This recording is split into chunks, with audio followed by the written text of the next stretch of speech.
selesai di Sabah, tiba masanya untuk kita menikmati keagungan dan keindahan sebahagian dari Borneo, iaitu Sarawak, Bumi Kenyalang.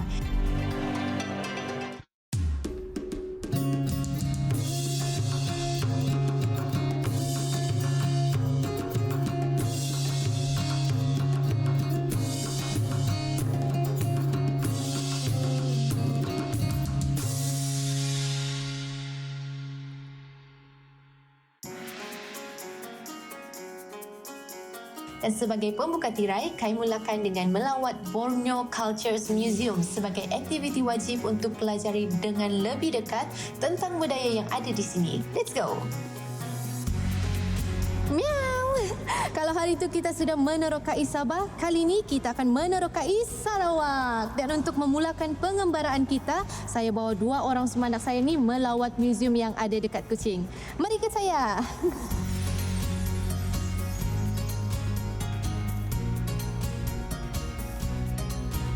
Kamu tahu kah, orang-orang yang tinggal di persisiran pantai dulu, etnik diorang cuma Melayu dan Melanau.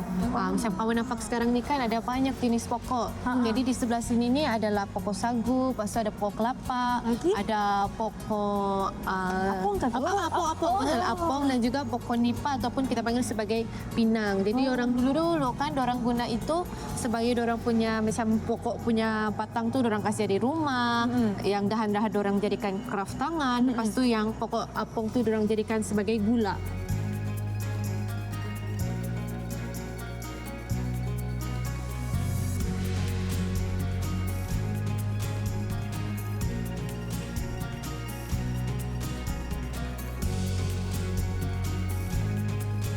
Tadi kita sudah tengok masyarakat yang tinggal di persisiran pantai kan?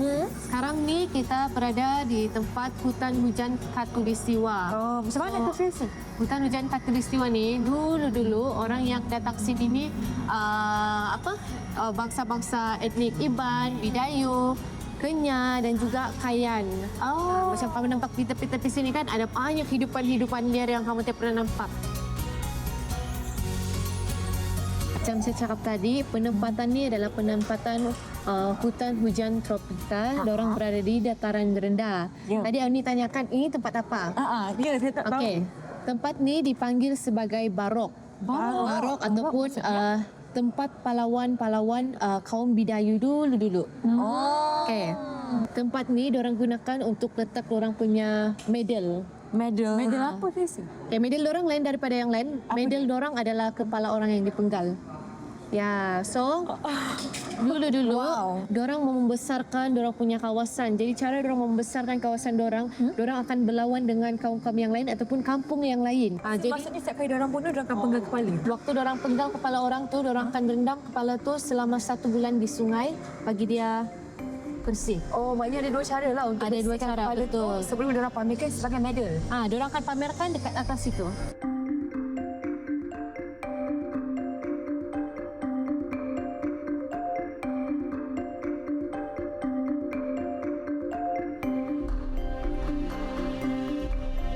Kita kat mana ni? Okay, sekarang ni kita sedang melihat sendiri tempat-tempat ataupun orang yang tinggal di kawasan Tanah Tinggi. Kaum yang ada dekat sini, Kelabit, Penan dan juga Lun Bawang. Lun Bawang ni kami pun ada Sabah, tapi kami panggil Lun Daya.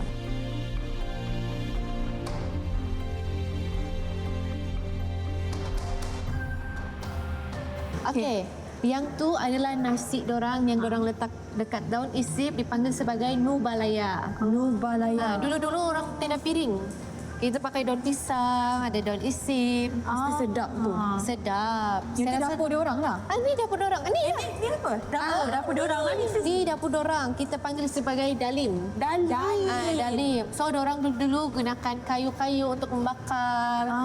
Dan ada cerita lah dulu-dulu kan orang-orang kalau dorang masak, sementara tunggu masak-masak tu, orang-orang yang tua tu dorang akan berkumpul sambil menceritakan tentang cerita Tuket Rini. Tuket Rini tu pasal apa? Tuket Rini ni adalah lelaki yang tinggal di kawasan Tanah Tinggi. Mula-mula ada cerita lah dia dengan dia punya wife ataupun dia punya yang dia suka tu namanya Arirong. Wah, terpegun kami melihatnya. Bukan sekadar memori bila keluar dari muzium muda ini, tapi banyak pengalaman dan pengetahuan yang mengubah pandangan kami tentang sejarah dan dunia yang lebih luas dan mengagumkan di Sarawak.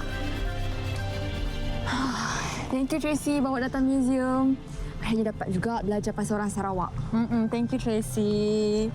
Lapar lah. Hah? Lapar. Lapar? Tracy, saya pun lapar. Lapar juga? Apa? Dia ada benda-benda manis tak? Benda-benda manis? Hina, kau buat apa makan manis, Zina? Kau sudah sedia manis. Kena diabetes nanti. Tracy, lepas ni kau nak bawa kita pergi mana? Pergi mana tu? Dia mau benda manis, kita pergilah cari manis. Benda apa Tracy? Tahan tak ada. Yelah, jom nak kita pergi cari. Jauh ke ni? Tak jauh, dekat je.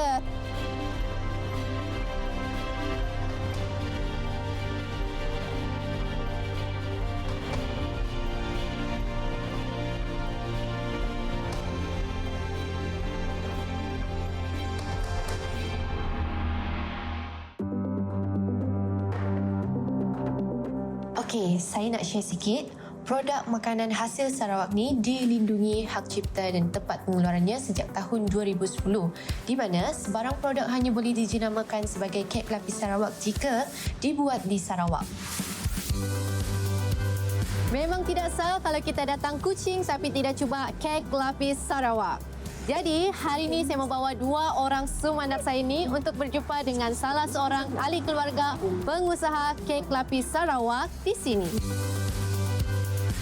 Apa tunjuk-tunjuk tu? Tu, kek lapis yang tu. Iyalah, kita mau masuk dalam lah ni. Tracy. Boleh tak you tunjuk I macam mana nak buat kek batik tu?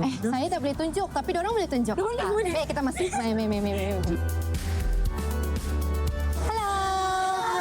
Tracy, akan nama apa? Saya Rosie. Okey. Ya, saya senior staff lah kat sini. Senior staff. Jadi kebetulan kan kita nak sambut dekat Sarawak ni kan pelbagai kaum nak sambut Betul. perayaan. So hari ini kita memang ada sedia kek klasik, kek lapis pelbagai rasa and then kek lumut yang paling best lah. Dari segi penyediaan kek ni, dia ada berapa jenis? Contohnya, satu tu kukus, satu tu bakar. Ada berlainan Biasanya cara kek lapis masak dia lah. ada jenis.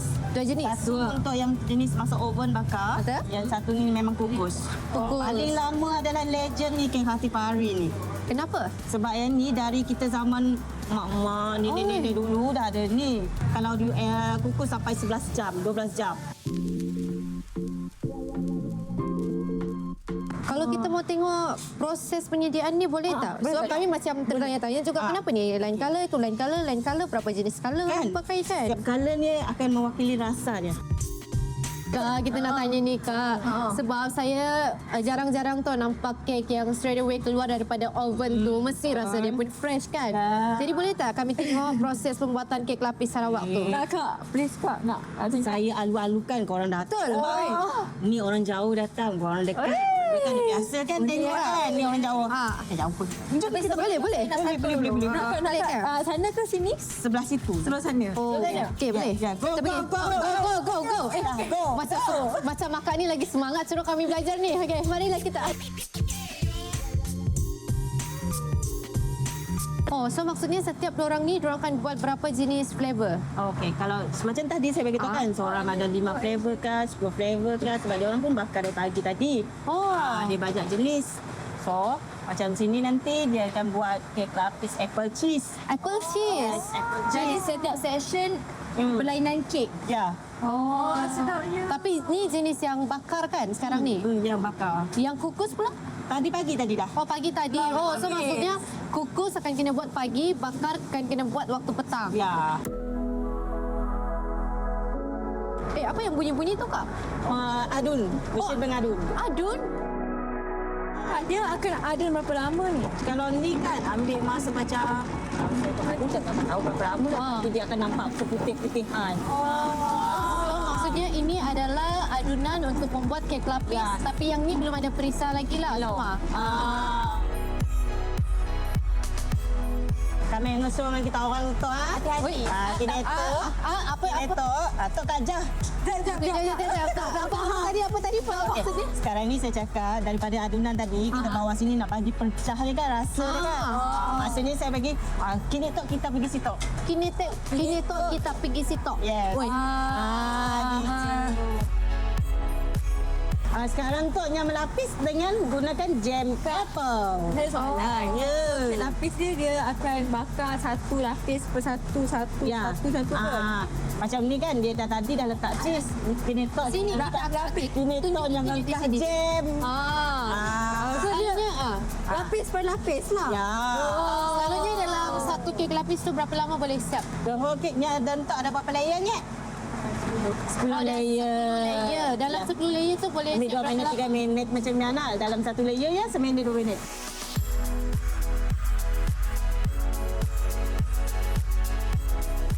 Cakap buat apa tu? Tu yang tadi dari sinun. Yang tu nak adunannya yang belum dicampur lagi. perisa tu lah. Sudah tu lah tu kapot untuk maritot yang maulah kek evergreen.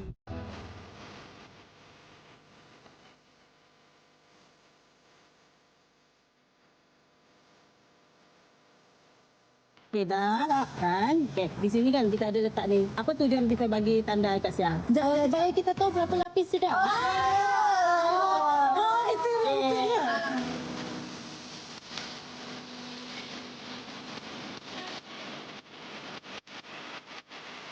Tapi yang ni proses ni dia masih segi empat. Tapi kalau kita nampak kek lapis Sarawak tu dia kecil sikit. Betul. Dia dah potong. Oh, potong-potong lah. Dah kira dalam bentuk acuan. Kita boleh pergi tengok tempat potong-potong tu. Sampai itulah sebelum kita jual kan? Boleh. Kalau kita potong satu tu terus kita bawa balik rumah boleh? Boleh. Boleh.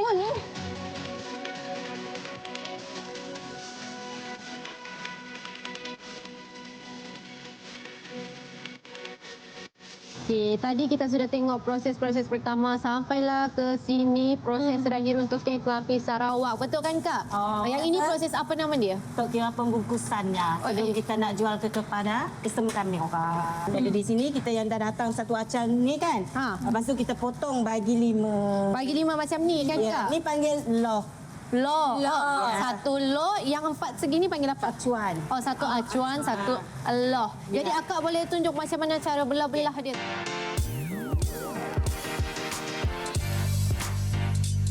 Akak tahu tak sejarah kek lapis Sarawak ni macam mana? Ada cuma sikit-sikit. Oh, sikit-sikit boleh lah Kak. Asal kita cerita lah. Dengan orang tua-tua dulu memangnya tahu jawab. Tapi kek lapis tu kalau dulu kan, dia bermula dengan kek rempah. Kek rempah? Maksudnya apa tu? Dalamnya ada kek kayu manis, rempah-rempah kalau dulu. Ni dah kira moden, dia ada macam-macam rasa nak.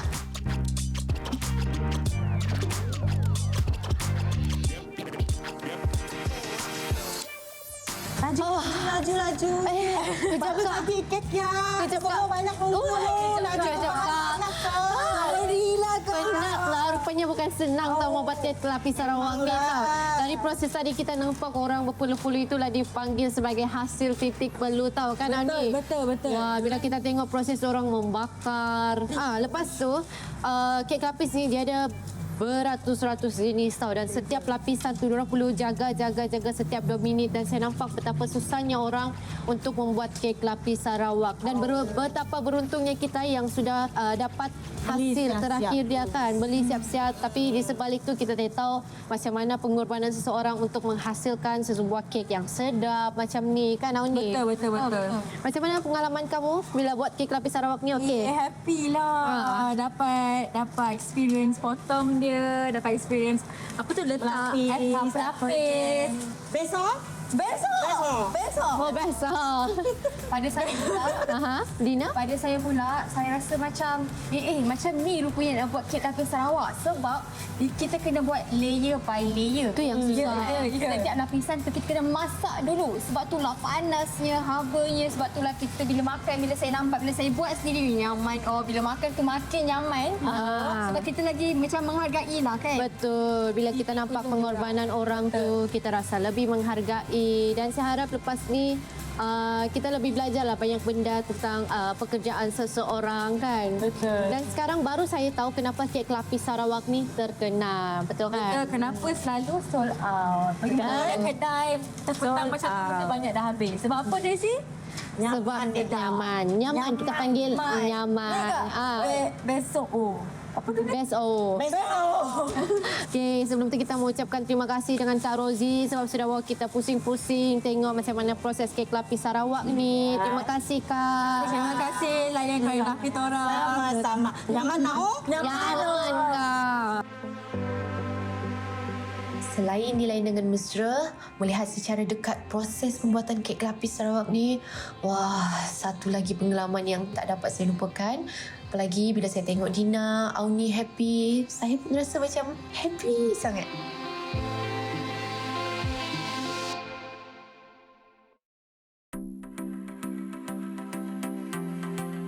Okay, it's dinner time. Kali ni saya bawa 2 orang semanak ni untuk makan di restoran etnik di Kuching yang menghidangkan makanan asli orang Ulu dan juga Dayak.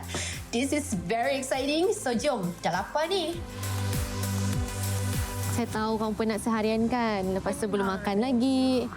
Ya, Okeylah, saya minta maaf. Tapi saya sengaja tahu sebab hari ni saya bawa kamu makan malam. Ya, nak Mana?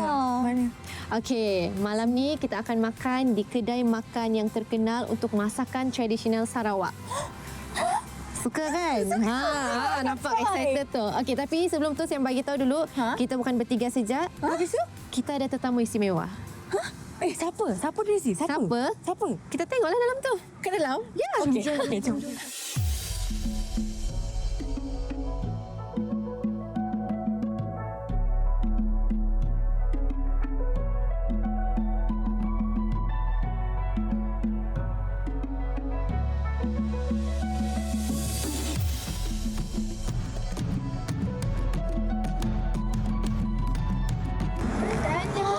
Have a seat. Enjoy your meal.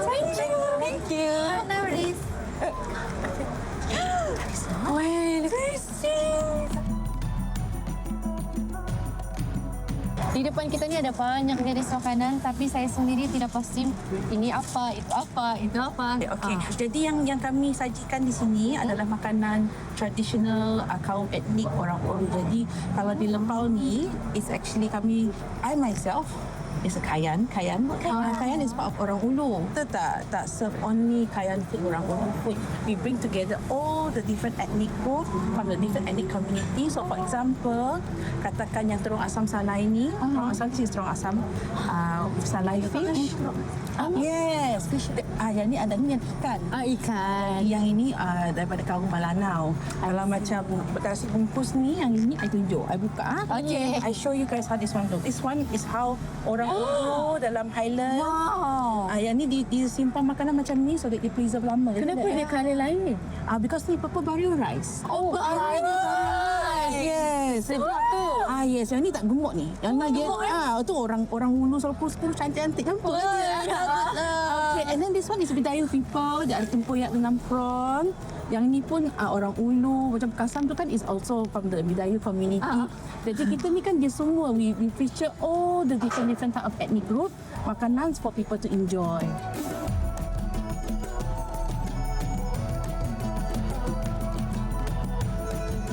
Wah, tengok muka dorang ni macam tiada sabar je mau makan ni. Kita boleh mula tak? Boleh. Okay. So, kalau you nak makan makanan Sarawak ni, makanan etnik Sarawak, first thing you need is nasi. Okay. So, one person ambil satu dulu. Alright, ambil. Okay.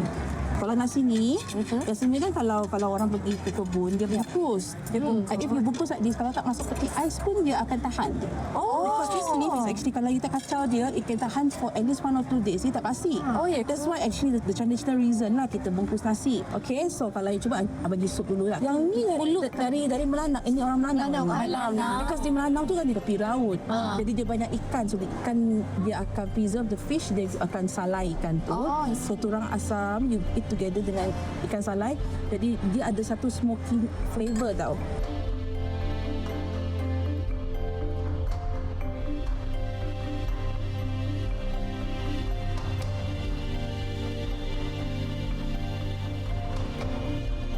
I I think I want you guys to try this one. Which one? Wow. Yang ni. Oh. Yang ni my favorite. You suka durian tak? Suka.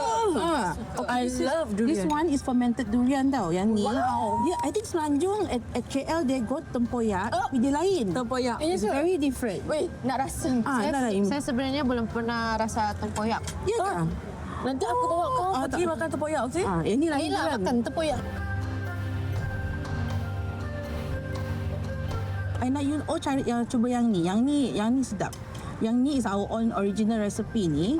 This one is lepau special fried kway teow. Yang ni actually digoreng dengan daun ubi. Saya suka. Wah, saya suka daun ubi. Daun ubi. Nak try, So yang ni kira fusion lah, kira fusion food lah. Because some people dia tak pandai makan daun ubi just like that. betul. So this has a hint of daun ubi. Biarnya ada rasa sikit. Yang ni dulu dia started dengan fried rice. It's called daun ubi fried rice lah. Kerana itu mau fried rice. Dia tu because last time when I go to balik kampung, what I do is kalau I ikut my parents pergi ke kebun kan, they will pack tapau untuk lunch kan, dia ada bagi daun ubi, because daun ubi tahan. Dia bagi daun ubi, ikan masin dengan nasi je. So what we do last time dia macam ni, I ambil lah nasi tu kan. Ambil dah daun ubi letak, campur macam buat itu yang Kalau Korean panggil bibimbap. macam bibimbap lah. And I said, nyamannya sedap ni, aku makan macam ni. Nyamannya. Sedapnya. Makan. And I said, one day I come, when I open this place, I said, I buat lah. And then my staff rasa sedap lah.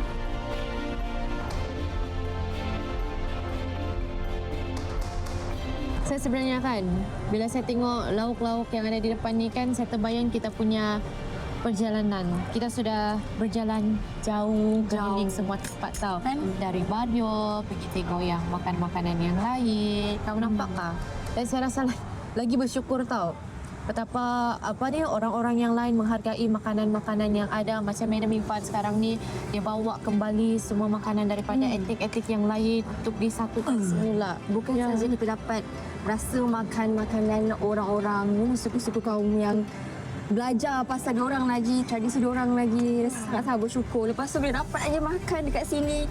Sedapnya Tracy. Thank you so much. Thank you so much, Madam and Tracy. I tak sangka dapat makan setiap suku kaum dekat Sarawak ya. Dan saya harap makanan-makanan yang ada di Borneo ni akan terus kekal sampailah nanti untuk kali keduanya Dina dan Auni mungkin akan berkunjung semula ke Borneo. Betul, saya akan Untuk cari jelajah semua sendiri. Saya dah ambil gambar dah. Datang. Dan atau Dina lagi buka kedai dekat Semenanjung kan. Nanti akan lagi makanan yang ada. Visit nanti. Boleh kan. So kita mau ucap terima kasih juga dengan Madam Ivan sudah bagi kita makanan-makanan yang sedap, bagi kita tunjuk ajar pasal etnik dalam sekaligus tau. Makanan, lepas tu dia boleh cerita lagi sejarah di sebalik makanan-makanan yang ada tu dan dia luangkan masa sendiri dan juga menyediakan makanan ini khas untuk kita. Thank you so much. Thank you so much for coming untuk cuba makanan etnik di sini. It's a pleasure of mine to for you to enjoy semua makanan that Sarawak that we have in Sarawak lah. Nanti sampai make sure ayam tu habis. Ya. Tambah.